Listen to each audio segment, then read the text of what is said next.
அண்மை செய்தியை பார்த்து வருகிறோம்.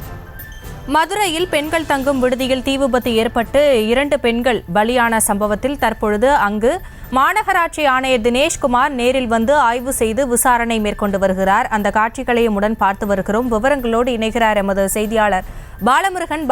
விவரங்களை வழங்கலாம். அதாவது மதுரை மாநகர் பெரியார் பேருந்து நிலையம் அருகே உள்ள கற்றாப்பாளையம் தெருப்பகுதியில் விசாகா பெண்கள் தங்கும் விடுதி என்ற விடுதி சில ஆண்டுகளாக செயல்பட்டு வருகிறது.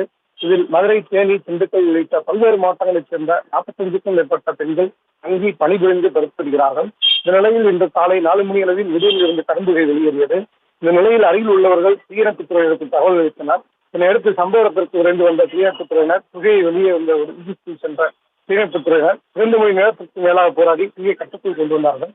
நிலையில் விடுதியில் இருந்த ஃபிரிட்ஜ் வெடித்து அதில் உள்ள சிலிண்டர் மூலமாக வெளியேறிய போது நச்சு புகையால் 5 பேர் மயங்கி விழுந்த நிலையில் பரிமளா என்ற ஆசிரியரும் கர்ணியா என்ற பெண் ஆகிய இருவரும் உயிரிழந்த நிலையில் விடுதி வாகனர் புஷ்பா, செவிலியர், கல்லூரி மாணவி ஜனனி, சமையலர் கனி ஆகியோர் 3 பேர் எல்லிஸ் நகரத்தில் உள்ள தனியார் மருத்துவமனை சிகிச்சை பெற்று வருகிறார்கள்.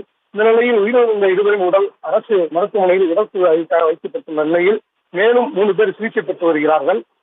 தற்போது மாநகராட்சி ஆணையாளர் தினேஷ்குமார் மற்றும் டிஆர்ஓ ஸ்டாலினி இருவரும் நேரில் வந்து ஆய்வு செய்து விசாரணை மேற்கொண்டு வருகிறார்கள்.